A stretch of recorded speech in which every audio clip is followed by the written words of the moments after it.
Chapter 17. Sunday morning.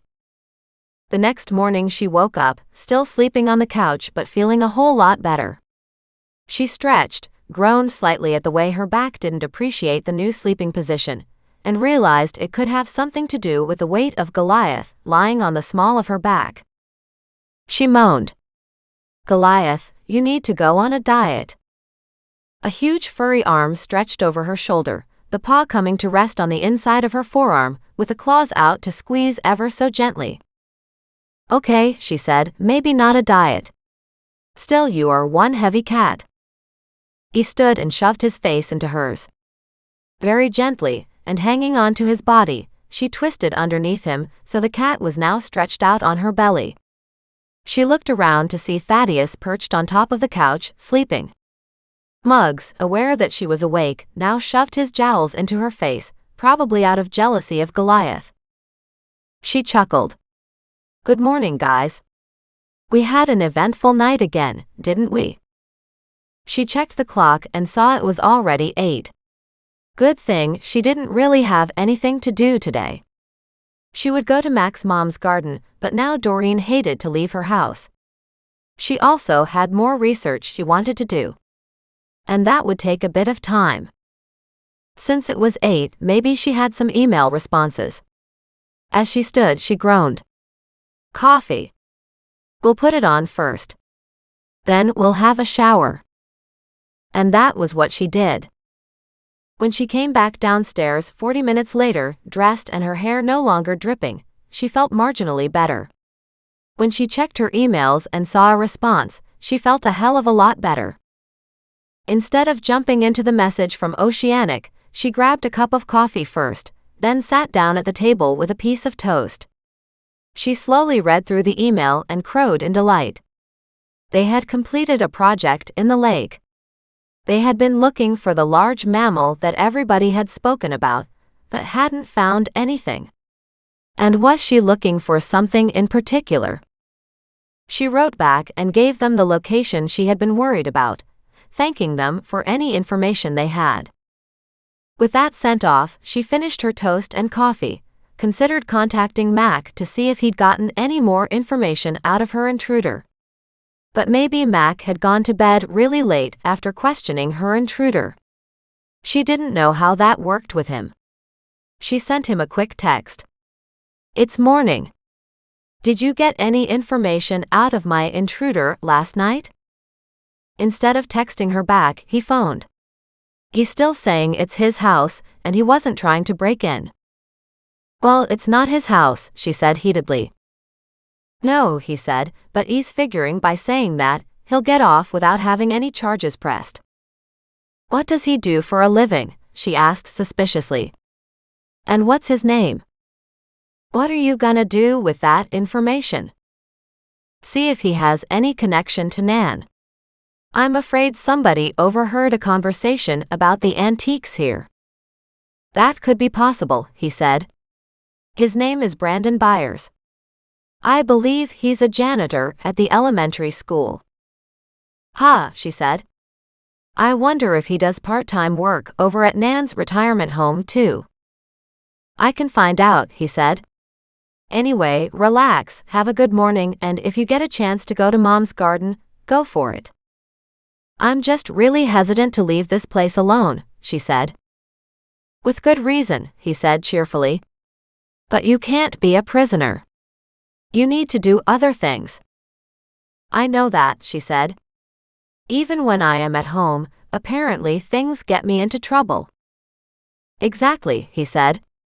"So don't worry about it." And he hung up. She thought about it and knew he was right. She had a key, so she could lock the doors. She could leave the chair propped up against the front door. The garage was full of junk, and its doors were inoperable. If she could get that garage cleaned out, she could park her Honda inside and lock that door too. It was just such a mess in there. Nan hadn't gotten rid of anything in this house for the last 40 or so years. At least from the looks of it. Because Doreen would reap the reward for that, she could hardly complain. She would look up who this asshole was, who thought he could walk into her place first. She called Nan, her source of all information. Do you know a Brandon Byers?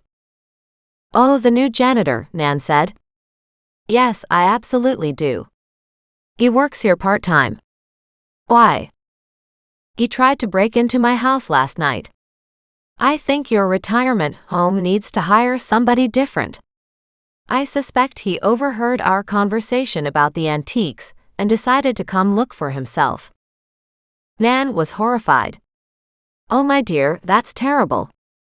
Do you think he's the same one who was there the previous night?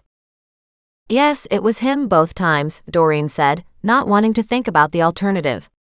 If two different men were involved, that would be awful. I don't want to think about two intruders. That would be too much of a coincidence, Nan said comfortingly. I will be sure to tell the management here. Yes, because if he's overhearing those kinds of conversations, he could be going into apartments and stealing things at Rosemore Manor, Doreen said.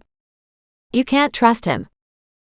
Now that you mention it, there have been some complaints about a few pieces going missing. Vernon said somebody took $20 off his dresser. I wonder if Brandon was around then. Somebody needs to investigate that, Doreen said heatedly, because Brandon was certainly here last night. Mac took him down to the police station for questioning. I don't know if they'll charge him or what, but I sure as heck don't want him left on the streets. That was really foolish of Brandon, Nan said. He'll lose both jobs because of this. It sounds like he should be losing both jobs, Doreen said. Think about it.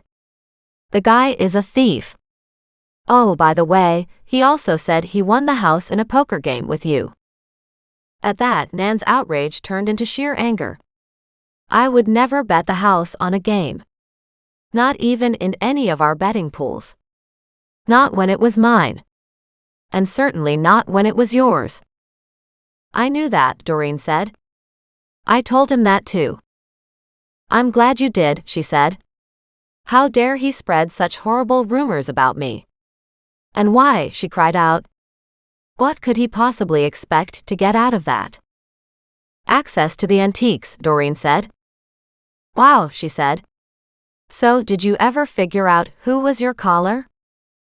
Interesting, Doreen said. I wonder if that was him too. I'll mention it to Mac. I'd love to have that locked down too. I figured it had more to do with the recent murders, what with the guy threatening you would be dead next. Could be, Doreen said in a noncommittal voice. I don't know for sure though. With that, she signed off with her grandmother. But she felt better now. The retirement home could do something about Brandon. Doreen still couldn't shake off the feeling that maybe he'd nicked something from her place the first night. After all, he was actually inside that time. The trouble was, so many knickknacks were here that she couldn't begin to pinpoint what he might have taken. And her antiquities appraisal had been based on the larger furniture pieces.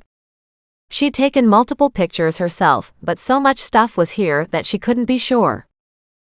In order to push along the sale of these expensive antiques, and to get them out of her home, Doreen needed that provenance folder of Nan's. In the back of her mind, Doreen thought it would be either in the master bedroom closet upstairs, or in the basement.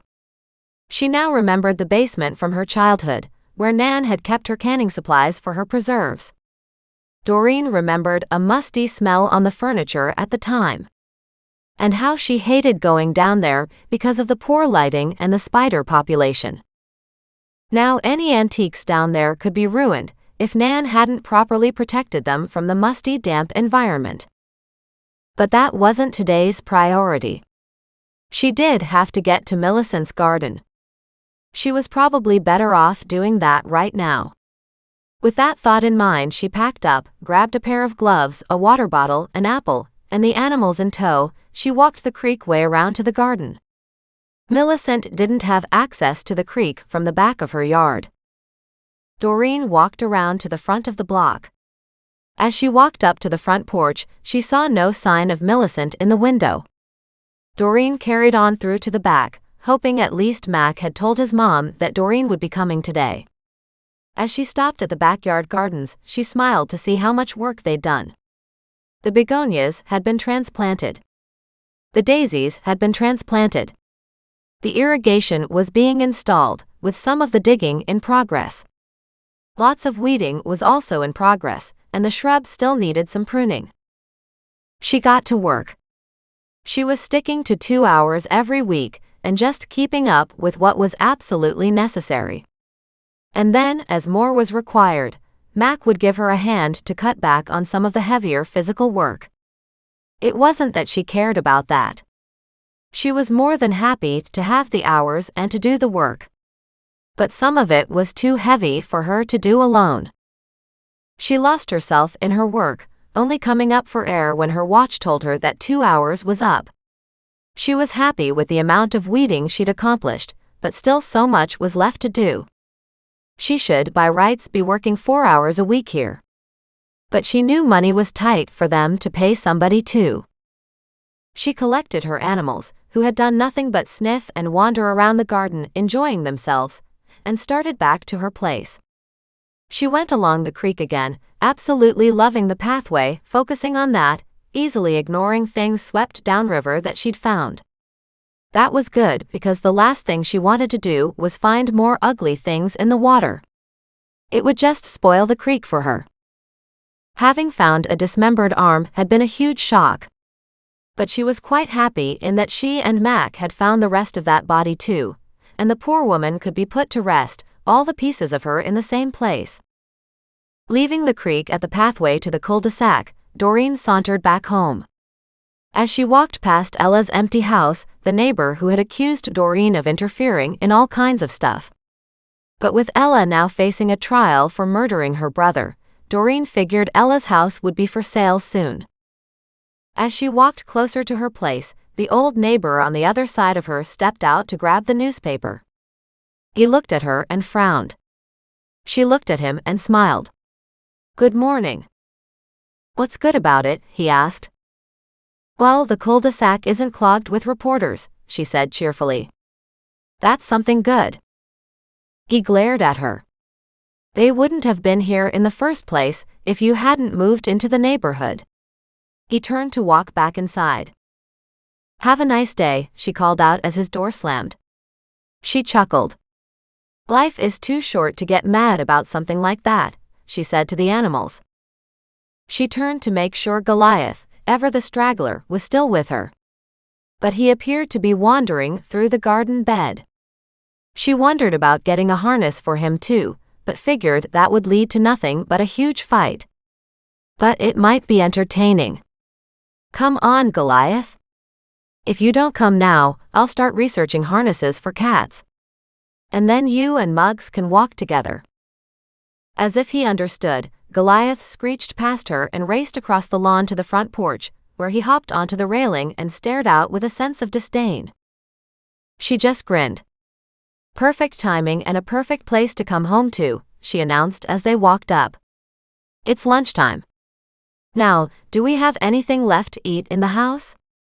She answered her own question. "Of course not. Why would there be food today when there hasn't been some on any other day?" She walked into the house and headed straight for the kitchen. And froze. She slowly took 5 steps backward so she could look at the living room and damned if one chair wasn't upside down. She gasped and cried out, somebody was in here again. She ran around the room and the lower floor, checking to make sure nothing was missing. She returned to the upended chair that went with the couch and the bedroom set. The maker's mark had been exposed for all to see.